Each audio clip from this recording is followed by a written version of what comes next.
1,400 pounds, about 1,320 pounds. I want you to be impressed by the fact that we live today with some of the most amazing creatures that God ever created.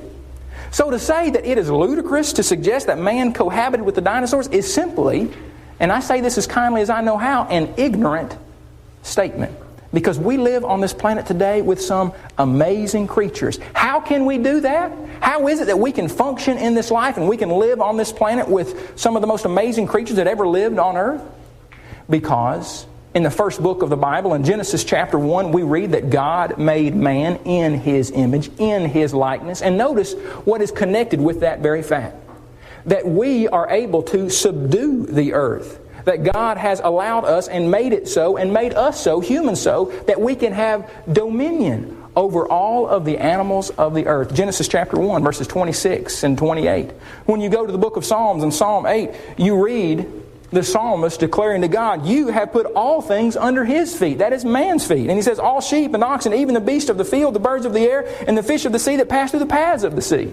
Why is it that we can live with killer whales and even tame them, live with lions and tigers and bears and Komodo dragons and even the dinosaurs at one time? Because God made us different than the animal world. He made us in His image, and that allows us, among other things, to be able to subdue the earth and to have dominion over the earth.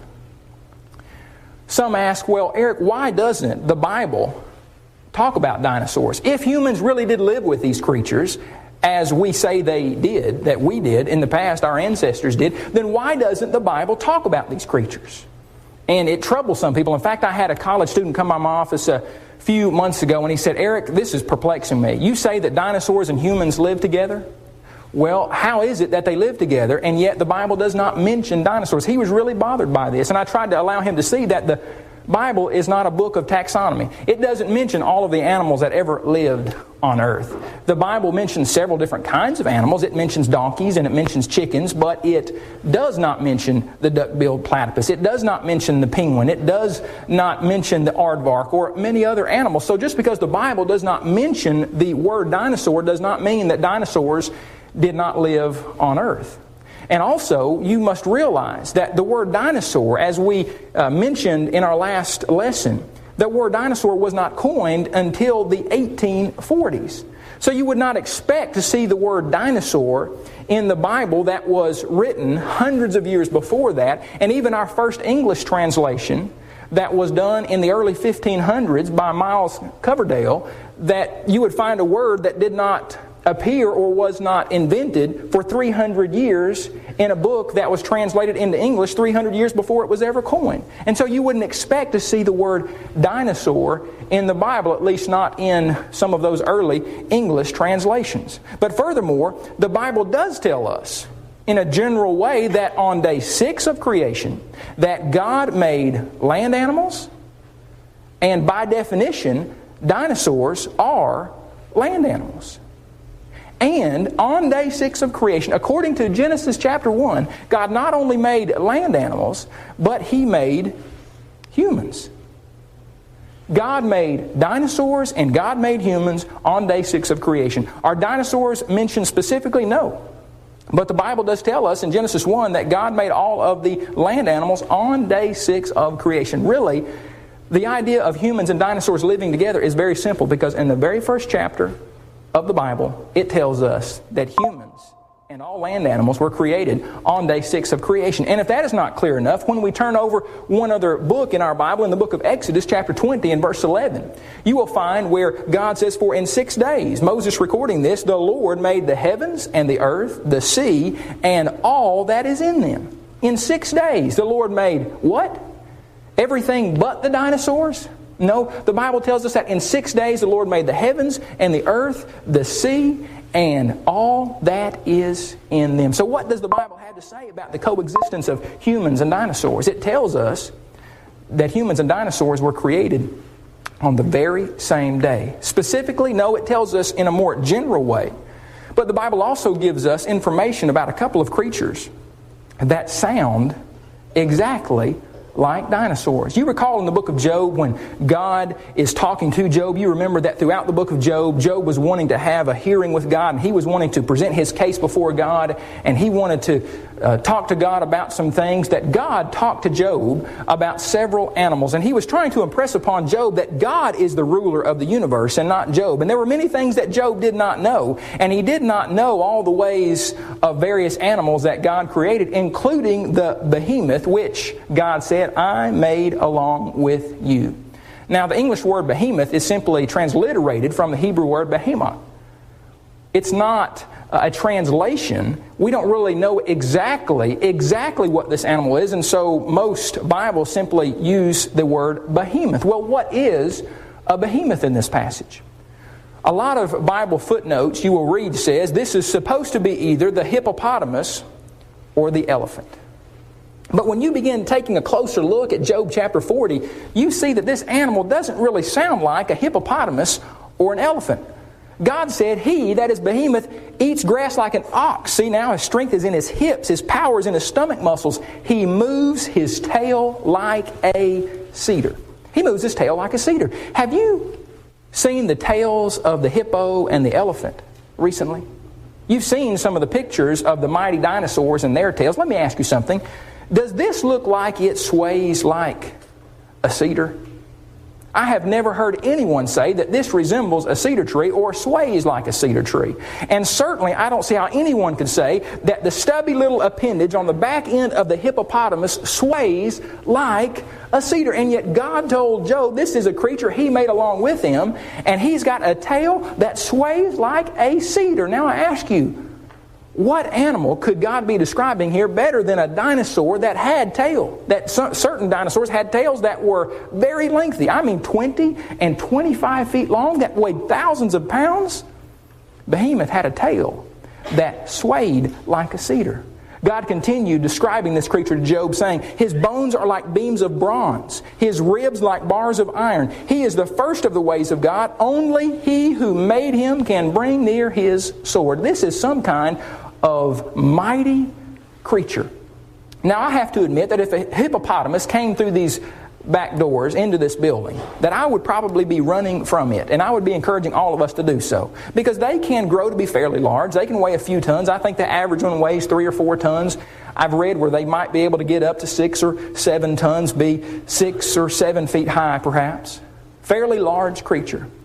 But you see, the description that God gives to Job there in Job 40 is he is the first of the ways of God, or he is the chief of the ways of God. And when you realize that there are animals that once inhabited this planet called dinosaurs, the largest of them from what we know being Argentinosaurus, that grew to be 126 feet long, weighed approximately 110 tons, then you begin to ask yourself, how could God be describing a 6 or 7 ton hippo when we know that animals that were much mightier than that, animals that I believe can accurately be described as the first of the ways of God, the chief of the ways of God. Not only that, God says, only he who made him can bring near his sword. And yet we know from records that the ancients, specifically the Egyptians, they used to go out and hunt the hippo.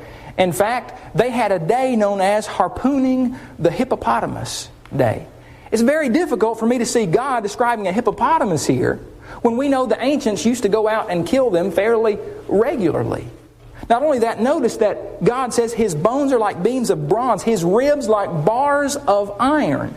You recall Argentinosaurus had rib bones that were, we found fossilized in the fossil record, 14 feet long. What better animal could God be describing here than a mighty dinosaur with a long tail and a massive body, and that was at least 15 and a half times larger than the largest hippo that is on earth today. I believe that the description that God is giving us, and Job specifically there in Job chapter 40, is that of a long neck, long tail dinosaur. But God continues to describe another animal. Right after the behemoth, he begins talking about, would you live for Jesus and be always pure and good? Would you walk with him within the narrow road? Would you have him bear your burden, carry all your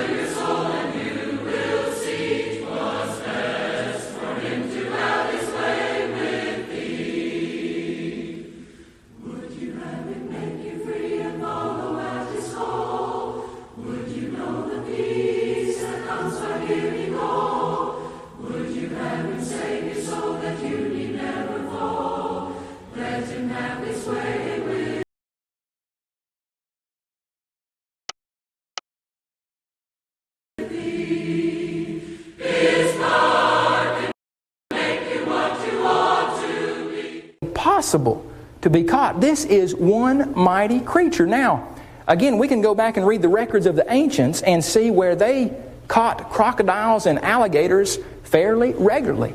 The historian Herodotus talks about how they caught them, and others have stated that they not only caught them, but they tamed them. I was looking in a journal for young people some time ago. It's in a lot of public schools, called Current Science Magazine.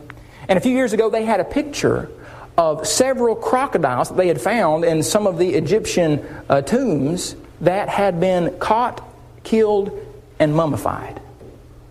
So to say here that this is a crocodile that lived during the time of Job is just hard for me to grasp, especially when God continues to say his undersides are like sharp potsherds or sharp pieces of broken pottery. He spreads pointed marks in the mire or in the mud. You've seen the underside of an alligator or a crocodile before, I imagine. Does their underside, is it like sharp pieces of broken pottery? Does it leave pointed marks in the mud? I haven't seen any that do. On earth there is nothing like him which is made without fear. He beholds every high thing. Exactly what the statement means, he beholds every high thing, I am not for sure. But one thing we know is that alligators and crocodiles don't see every high thing. And as we've already mentioned, they've been captured, they've been killed. People have been doing this for hundreds and hundreds and thousands of years. The well-known crocodile hunter who has now passed from this life, you recall how he played with these creatures day in and day out. People have captured them. People have killed them. Is this what God is describing in Job chapter 41? And then we read, his sneezings flash forth light, and his eyes are like the eyelids of the morning. Out of his mouth go burning light. Sparks of fire shoot out. Smoke goes out of his nostrils as from a boiling pot, and burning rushes. His breath kindles coals, and a flame goes out of his mouth. What does that sound like? Is God telling Job about a creature that really doesn't exist? Now, some people have said, well, this is just a mythological creature. Well, think about it. God's point to Job is, God is God and Job is not. Job didn't understand everything that was going on and everything that he was saying, and God was trying to impress upon Job that he didn't understand a lot of things simply about the natural world and creatures that God had made. Now, if God was talking about a mythological creature here and Job knew that, I would think Job would be scratching his head saying, what's the point? The point is, this is a real creature. God made him. Job can't handle him. Man doesn't quite understand him. And this creature even expels what appears to be fire and smoke out of his mouth at times. Could God do that? Could God create a creature that does that? The reaction I get from some brethren is, God simply could not have done that. Well, I would be very careful saying that God couldn't do something like that. Because I read in my Bible where God is almighty. And if he wanted to make a creature that could, from time to time, expel something out of his mouth that looked like fire and smoke, then I certainly believe he could have. And then when I consider some of the animals that live on earth today, and I consider that there are various animals that expel pretty interesting things, I think, well, maybe there were animals that once expelled fire and smoke out of their mouths. One, I guess you would call him progressive creationist. His name is Hugh Ross. He stated sometime a while back, no dinosaur ever breathed fire or smoke. It's interesting to me that this gentleman would make this statement, but he believes that humans and dinosaurs are separated by millions and millions of years. And yet he's so certain that no dinosaur ever breathed fire or smoke. Though he admits that, he says, no human ever saw this creature. We only know about them from the fossil record, but he says he knows that they never breathe fire or smoke. I'm reminded of a creature on earth today known as the electric eel that can produce electricity, if you will, voltage, and shock you and send you to the hospital, perhaps fatally hurt you, but it does not hurt itself. Have you thought about how amazing that is, that there is an animal that can do that on earth, alive and well today? Or maybe sometimes you've gone out in your backyard and you've seen the lightning bug or the firefly, and you haven't been all that impressed with this creature that can take chemicals like luciferin and luciferase and combine them with oxygen to make bioluminescent light. That is very amazing. One of the funnest things I do with my kids in the summertime is go out in the backyard and catch fireflies. and just see them light up from time to time. That is an amazing thing. God made the electric eel. God made the firefly. God made a beetle that we call the bombardier beetle that can shoot a noxious acidic spray out its back end at 212 degrees Fahrenheit. And those of you that do a little cooking, I don't try my hand at that very often. It might be a dangerous thing. Know that at 212 degrees you have the point at which water is boiling.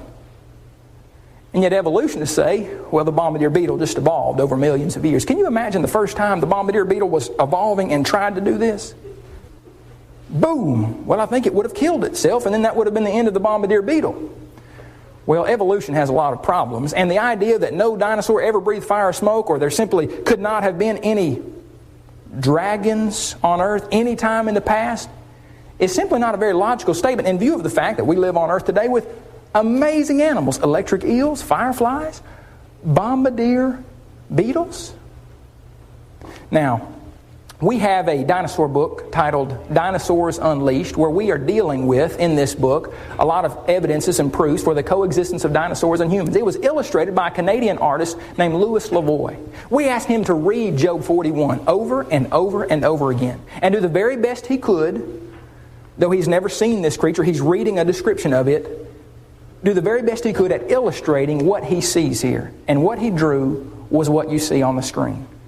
And I'm not saying this is exactly what Leviathan looked like. I'm saying it's the best depiction that I've ever seen from just a straightforward reading of Job chapter 41. But what about these stories of creatures in the past that sound like long neck, long tail reptiles that evolutionists say are separated from men by millions of years? Some of them are said to have breathed fire. What about these stories? Well, they're not called dinosaurs. Of course, as we've already stated, the word dinosaur wasn't around until the 1840s. And so if humans ever lived with these creatures, that word would not have been used. They would have called these creatures, I believe, dragons. Now, ancients used the word dragon from the Greek drakon to refer to any large serpent or reptile, whether real or mythological, whether you're talking about a terrestrial animal, an aerial animal, or an aquatic creature. They use this word dragon in a very broad way. Now, are there some dragon legends that are simply not all that factual? Well, I'm sure there are. Are there some that have elements in them that are not exactly true? I imagine there are. But does that negate every story about every ancient reptile that ever lived? Not any more than you going fishing and catching a fish this big and coming back and telling your family, I caught a fish that big. And you exaggerated a little bit. Or coming home after being chased by a dog and telling your family or your mom or dad, I got chased by a big dog today, and maybe it was the size of a chihuahua. I don't know. Well, we might exaggerate some things today. I'm not saying it's good to exaggerate, but we might do that and there be a major truth to that story, though there may be some exaggerations in this. Well, are there exaggerations with some of the stories of the past of large reptiles with long necks and long tails and spikes and horns and claws? Certainly. But recall in our last lecture we talked about if humans ever lived with these creatures, if humans ever saw these creatures, then it makes sense that they would have drawn them. Just like when we go somewhere today, we are coming back with pictures to show people where we have been. But it also would have made a lot of sense that they talked about these creatures a lot. Well, what did they call them? Well, they didn't call them dinosaurs. What did they call them? They called them dragons. I want you to see some statements by those who are evolutionists and what they say about these ancient stories of reptiles. The first statement here is from Carl Sagan, the famous evolutionist Carl Sagan, in his book, The Dragons of Eden. He said, the implacable mutual hostility between man and dragon is not a Western anomaly. It is a worldwide phenomenon. Dragons, said the militant evolutionist Kurthan in his 2007 article, dragons are found in the myths and legends of cultures all around the world. Okay, so these stories are ubiquitous. They are worldwide. People all over the world, wrote Daniel Cohen, have believed in dragons. Is that because they're all fairy tale creatures? Or is it because humans once lived with these reptiles that in the past were called dragons? The stories, even stated by enemies of Christianity, the stories are worldwide. in a DVD titled Dragons, a Fantasy Made Real, put out by Animal Planet not too long ago. They begin the DVD with this statement. They said, there is one creature remembered in the legends of almost every human culture that's ever existed, a creature depicted with remarkable similarity by the Chinese, the Aztecs, even the Inuit who live in a frozen land where no reptiles are found. Even they have stories of this animal, the dragon. Cultures from different continents. People who had no contact with one another, yet all of them had stories describing the same, what they called, mythical animal. If humans ever did live with dinosaurs in the past, there are at least two types of evidence that would have been left behind. One would be the carvings that we showed in our last lecture, the pictures, and another would be stories. Isn't it interesting that these stories are worldwide and they go back to the beginning of time? Samuel Kramer wrote in his book, History Begins at Sumer. He said the dragon-slaying theme was an important motif in the Sumerian mythology in the 3rd millennium BC. And then we have a quotation here from that same video I mentioned a moment ago. This is the animal about which humankind has throughout our history been most compelled by. This is the animal that throughout our history has been most compelled by. It's a story that is worldwide. Dragon Legends wrote Science Digest, an article that appeared in Science Digest. Dragon legends have been with humanity since the dawn of recorded history. Why is that the case? Is it because these creatures are just made up? Well, if that's the case, then why are they made up all around the world in different cultures and different places? I believe the unbiased person will see that these simply are stories of man's interaction with these reptiles, these fearfully great reptiles that we call dinosaurs. Notice some of the common characteristics of dragons, and you tell me what they sound like. Scaly, hard, elongated bodies, long serpentine necks, enormous tails and stout legs, horn, knobby, and crested heads, fearsome teeth, claws, and spikes, with or without bat-like wings, with 2 legs or 4 legs. Is this a list of characteristics of dragons or dinosaurs? Well, I submit to you, it's a list of characteristics of dragons and dinosaurs. Because the stories we have of dragons, many of them sound exactly like dinosaurs. And you don't have to take my word for it. Notice again what some evolutionists have stated about this, or evolutionary sources, like the New Encyclopedia Britannica. They referred to dinosaurs as gigantic prehistoric dragon-like reptiles. Yet the encyclopedia was careful to say that dragon legends apparently arose without the slightest knowledge on the part of the ancients of these real animals. And then we have a statement from Daniel Cohen who said, no creature that ever lived looked more like dragons than dinosaurs. Their stories are worldwide. They go back to the beginning of time, and they sound like dinosaurs. This is one of the more amazing statements that I've seen on this subject from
ancestors, ape-like ancestors, encountered dinosaurs. That's pretty amazing. A few years ago, in 2003, in the state of South Dakota, a dinosaur was unearthed that had a knobby skull, a whole, almost an entire skull was excavated. And according to the men who excavated it and who later named it, this dinosaur looks so much like what they have heard dragons look like, at least in the stories and in some of the paintings, that they called the dinosaur Draco Rex, which means dragon king. And it's on display today at the Children's Museum in Indianapolis. A dinosaur that looks like a dragon. Well, notice one of the placards there in the museum, what it says about this creature. It said, when we saw this creature's head, we weren't sure what kind of dinosaur it was. Its spiky horns, bumps, and long muzzle looked more like a dragon. Maybe because dragons are dinosaurs and dinosaurs are dragons. It's a new type of dinosaur that looks like a dragon. As we begin to conclude, I want you to see, just recently there was an article put out by Kurthan where he speculated what caused all the dragon legends. Notice what he said in this article. He said, and this is an evolutionist, of all the creatures that ever lived, pterosaurs probably most closely resemble the dragons of European legend. The pterosaurs, like Quetzalcoatlus or Pteranodon or pterodactyl. And yet in this same article, he went on to say, two people living in ancient times, a comet streaking through the skies with an icy tail millions of miles long would have closely resembled such a creature, that is a dragon. If comets were the inspiration of some dragons, it could help explain why dragons are ubiquitous in the myths and legends of so many different cultures in all corners of the world. Let me ask you this. Which one of these looks more like a dragon to you? The dinosaur they unearthed that they actually call the Dragon King, or a comet flying through the sky? And yet the same author said that there are no animals that look more like the European dragons than the extinct dinosaur-like flying reptiles. There is powerful evidence for the coexistence of dinosaurs and humans. There are rock drawings that go back hundreds or thousands of years. There are stories that go back to the beginning of time. According to evolutionists, we have the Bible that tells us they were both created on day 6, and we have our good common sense and reason that tell us we live with amazing creatures today. Why couldn't we have lived with the dinosaurs in the past? This is my Father's world. Speech on. AirDrop. Airplane mode. 84 battery power. Volume selected. Hearing device. Focus. Page 1. Screen mirror. Brightness selected. Screen recording.